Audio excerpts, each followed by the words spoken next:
July 31st, 2018. Interview with Joseph Leroy Jordan Jr. Oh, Leroy, come on now. Got to get it accurate. Somebody's going to check it. Interview being done by Joseph G. Jordan, son of the interviewee. He's going to tell a little story from his past, and I'm just going to let it run and take it away from the beginning. Okay, I was in Orléans, France, working at a little town nearby called Suresnes, in a worldwide HF communications. It's a high-frequency communication station for international world communications. I had purchased a Rambler Scott bottle. Can you back this thing up? Go ahead. You can correct that? Yeah, we can fix it. I had bought a Rambler from Rambler Automobile Company through the PX, and I was tickled at to have it because I had been driving a little Renault all over Europe with a bunch of my wife and my kids, and I was looking forward to that vehicle. Well, finally it came in very, very, very late. I don't know why it was delayed, but I was upset about that.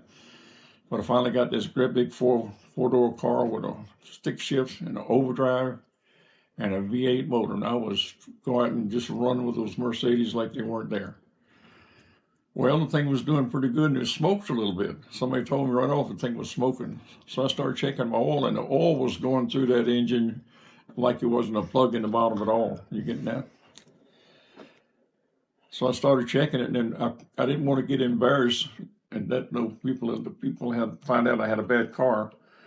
And so I started adding to it and checking it in the morning before I go to work when nobody could see me.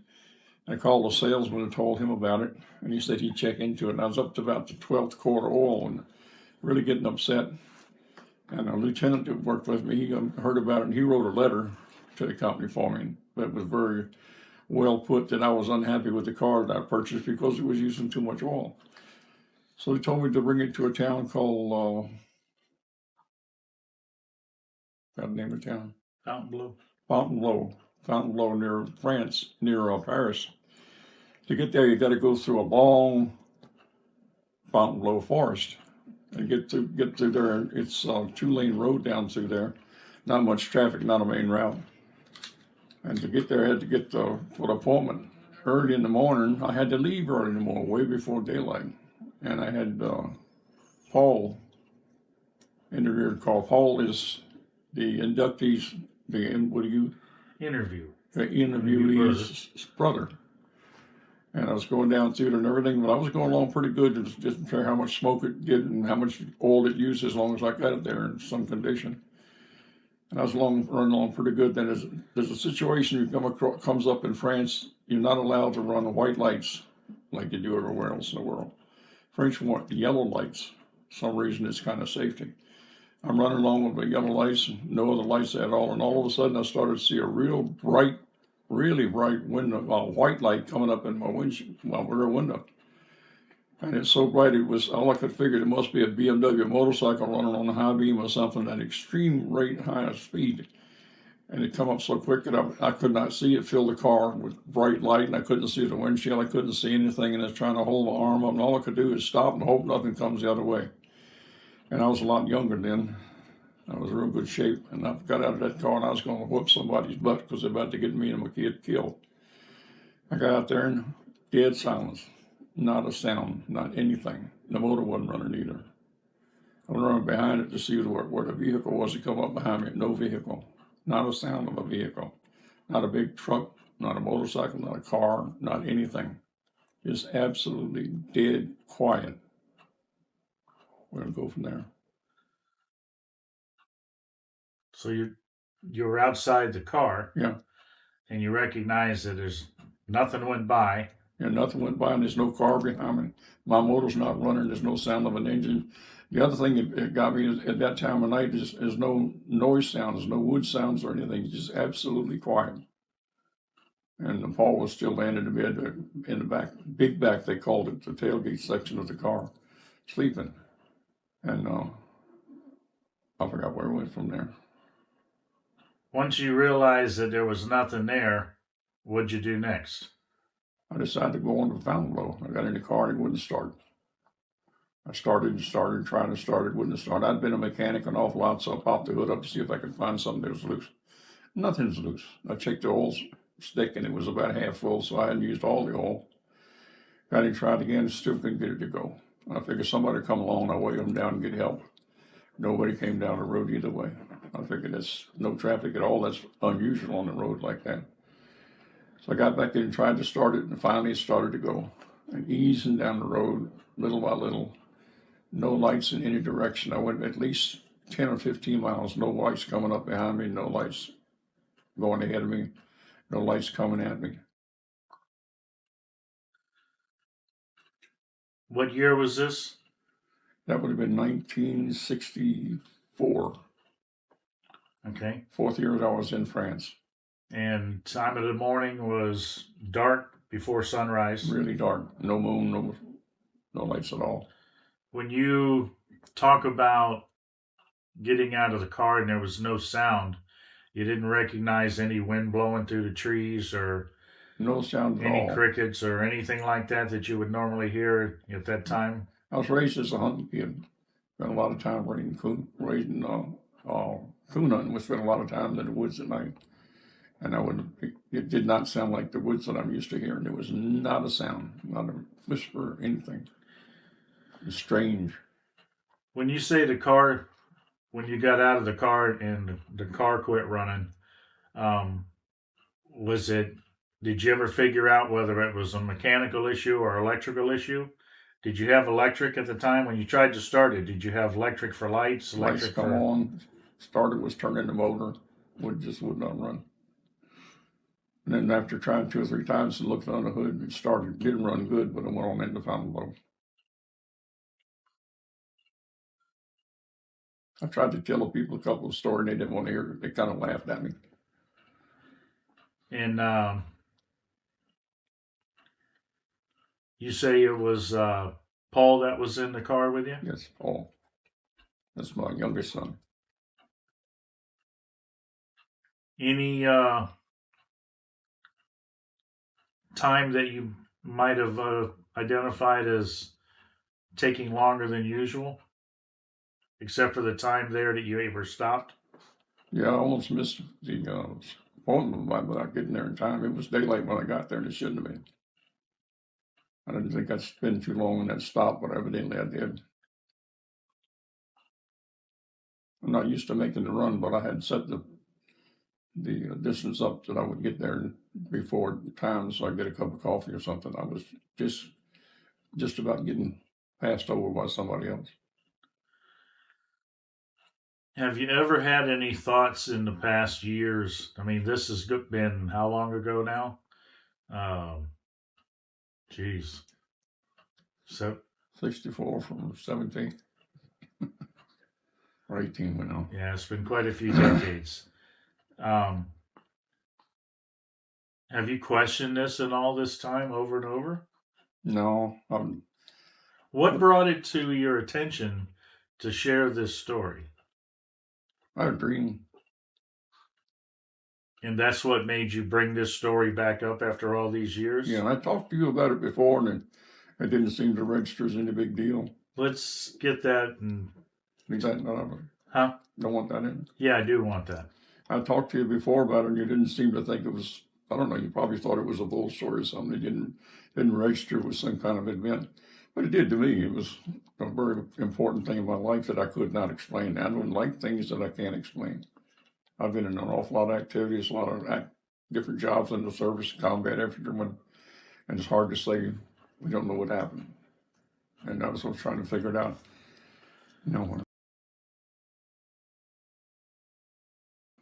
You said you had a dream about this? Yeah, let's get into my dreams. I dream almost every night, probably every night I go to sleep, I dream. I don't forget my dreams, and my dreams are in color, just like color movie, color TV. I can remember dreams back years and years back, and I can recall them again. So I'll probably have this dream again over and over again. I was in a dream, and I'm in the situation driving the car again. And I said, oh boy, this is going to be an exciting dream. I'm going down the road, and here comes the bright light. Same car? I couldn't. Same car, yeah. Same Same old white Rambler. same place. I'm not sure it was a white Rambler this time. I don't know what car it was. Second time, I don't know what it was in. I'm not even sure Paul was with me the second time. All I know is I was driving a vehicle down the same road to take it to Fountainebleau. And I assume I got just about the area, and here comes the white light again, extremely white. I think if anything, it was whiter, and I had to stop quicker. But it's so bright I couldn't tell whether I was still on the road. And I had to stop and see what's going on. Absolutely dead quiet, just like it was before. Not a sound, not a whisper, not anything. Looking back, there's no vehicle behind me. I went around the car, tried to start it a couple of times, still wouldn't start. I said, the same old dream. And all of a sudden, I looked over towards the woods, and it looked like there was a wall over there. And the woods was quite a ways back, and the wall was closer to the road. And so I went over to see what it was. And it's like a wall, and I can't tell you what color it was because don't know what color it was. If you hit it, it just didn't make a noise, but you could tell there was something there. And then there was a hole in it, like a porthole on a ship. Only it didn't have doors or knobs or anything. It's just a round hole. And I went through the hole, just peeked in there and see what was going on. And now I'm in another world because there's no trees, no nothing. It's big. It's big enough for me to get through it. And I'm still wondering what this thing is. I'm not afraid of nothing in those days. I'm going to find out what's going on in this thing. I went inside and looked around, and all of a sudden I see little fuzzy clouds floating around, and no people, and then just a little cloud would go over this way and go back over this way to stop and move over that way, and another one come over. Then I started having the feeling that they were talking to me, like I could hear them saying something. And it says, you're a family man. You have children. I didn't hear it, but I know it said it. It said, you're a warrior. And I'm not answering this thing, and I'm just looking to see who's talking to me. Because I was getting a little fuzzy then, because it still make no sense. I'm in a spot I've never been before, and I don't hear anything, but I know words are coming to me. And he said,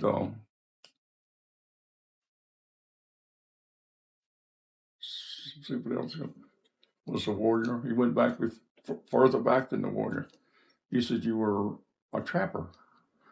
And I thought it was strange that whatever this thing was knew anything about trapping. I was a very good trapper as a boy. I trapped muskrats, made a lot of money doing it, and kept money to the family and everything else. And that kind of rattled my cage, because who would know I was a trapper? Nobody in the army or anyone else would know I was a trapper. And then he said, that's when he said, you're a warrior. And that kind of got me, because who else knew I was a warrior except another military man that would see the medals I was wearing. I had a Class A uniform on. I had the combat infantry badge that I wore right up in the chest. And let's see what else he said. He said something else.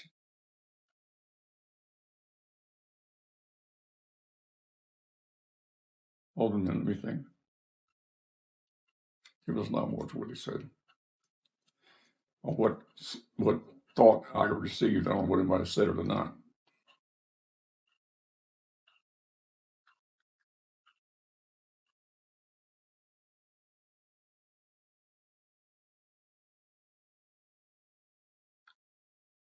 I don't really want to hear this one or not. He said, when you will work where people can't go. Does that make sense? You work where people can't go. You will work where people can't go. Crypto section. Yeah, you did that later on. Yeah. See if there's anything in between. Where am I met? The warrior now? Trapper, warrior, where am I? That's the last thing I said.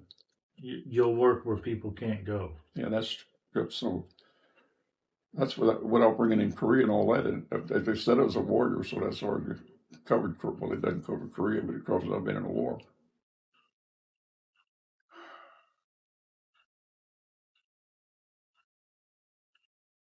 Marksman, that's not a big deal. Huh?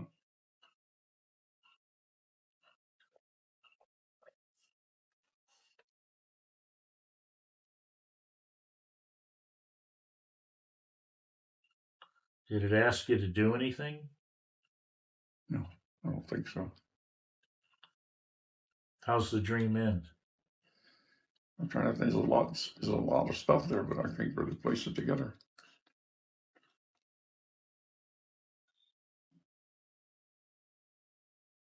I never did see anybody. I just hear people talking or feel people talking.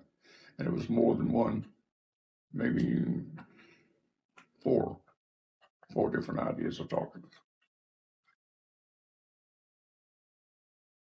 It was a lot said. Those are the key things that in my memory is being a trapper because I was real proud of it.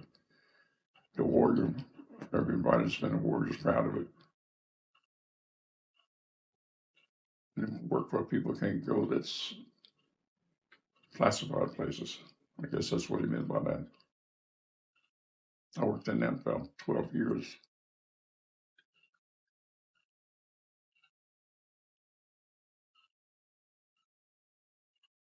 Once they said another expression, you know things that other people don't know. You'll know what others don't know. I'm assuming that's going back to the classified place I worked. Makes me interested that they would know that.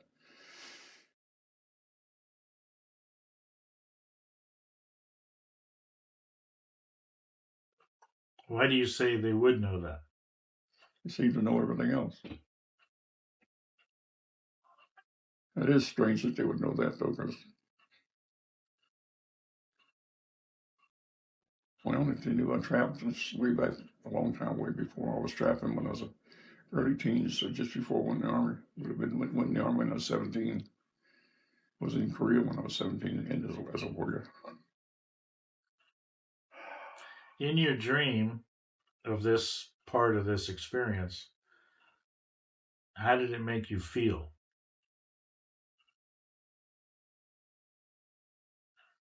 Was there fear? Was there anxiety? And those days I wouldn't fear anything. If somebody messed with me, I'd smack them. Were you on, was your body and mind on high alert? Yeah. In defense? Or? Yeah, my pulse was going crazy. My chest was up, my shoulders up, ready to go, ready to defend or attack. Because I couldn't figure out who was here, what they're going to do. I could not find the portal or the hole again. I couldn't tell where to go. I could look around, didn't see nothing but a little cloud over there and a bigger cloud over there, and another one. Looked like some of them were way off out there, and all of a sudden they're up here close. What were you standing on? Huh? What were you standing on? I don't know. It was soft, whatever it was. It wasn't solid. Couldn't see it? No, couldn't see it, couldn't feel it. I couldn't see anything. Couldn't see the walls, the ceiling, the floor. Like I'm in space. Or out in the clouds where they were. What color is all this? All the what? Everything, the space in the clouds. What's the only color? Thing I'm seeing is fuzzy white clouds. White. Not bright white, but kind of a dusty white cloud. What's the background color? Nothing. Just like the same thing in here. That's all I could see was them and me. I couldn't see me. And how they would move so fast. They'd be right there where, and all of a sudden just right beside me here. Go back to what you just said. What do you mean you couldn't see you? There's no way you could look at me. You couldn't look down and see your hands, or? I didn't try that, I don't guess. Even like the only way I was probably there and maybe I was just thinking I was there in my mind. It's a good dream. Do you remember seeing yourself, your hands, your arms, or anything when you got to the wall? Yeah. I actually hit the wall. I had to climb to get into the thing. Well, once you're inside, you don't see yourself anymore. No. Nothing but the little clouds. Little clouds, big clouds, round ones. They're not like a solid white cloud like you see in the sky. It's like a little bunch of fuzzy stuff that you can see holes through and stuff like that. They're not real stable. Make sense? Some of them look like they were a long way off, and other ones would be right here with you, like that close. And still no sound, no nothing. Just that happens in dreams sometime anyway.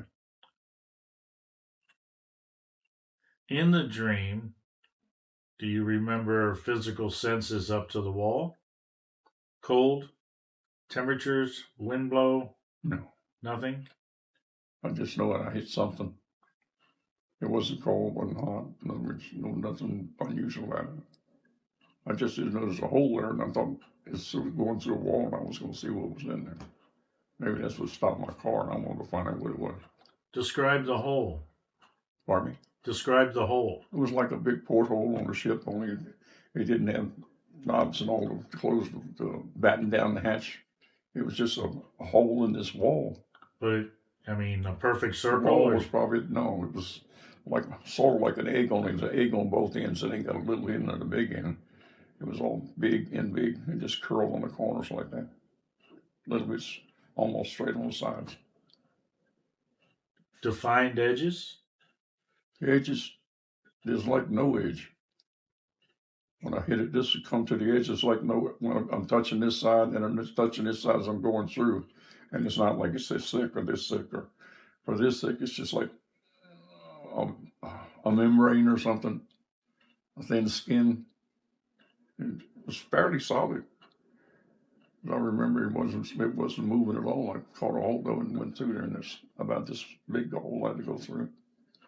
Get down one leg way up high and slip the other one in, then I'm in there. Or out there. Out there maybe. And you said you couldn't see how to get back out. No, I just came, when I come out, I was back out like that and woke up. Woke up in your bed or woke up at the car or? At home. This dream was here. Right. I didn't know. I didn't go back to the car. That dream terminated coming back out there. I should have wrote it down. I think I got it pretty close, so. No sounds. Any feeling that the dream is actually part of the experience, or is it just something you feel that maybe your mind's made up to add to the story? No, I don't think anything to add to it. I wouldn't add anything like that to it. But I'm having trouble believing anybody sees anything like that. Do you ever feel that the dream was actually part of the real event? Yeah. And you just weren't to remembering? me, it's just as real as that car stopping the first time. Same thing, only just later time in my life. Well, maybe a later time in my life. Maybe dreams back there. My dreams not usually that. They're a lot, much, a lot clearer than that, you know. I just thought of one, used to go up to the Hill of the Mine to hunt. And I can't go there anymore because the Hill of the Mine now is under 1,900 feet of water. Go back to, tell me why you think it was Paul that was in the car with you. Probably because my older son had to go to school. He was born in 53, and this is 63, almost 10 years. Paul would have been 3. Yeah. He was born within the first year I was there. So it's probably him. I have no recall which one I got up to go. I knew I had to take one because the wife was doing something about the other one. I remember she was getting him ready for school, and she had to go somewhere or something. Seemed like that's why I wound up with the kid I had. And normally I wouldn't have taken a kid where I go on a business trip. So she might have had to go somewhere and get him to school, and somebody had to take her call. Sounds about what it wound up that way. Yeah, sounds right. I used to think it was my older son. But then I got thinking it couldn't have been the older son because he should have been in school or going somewhere, and somebody had to watch the little one.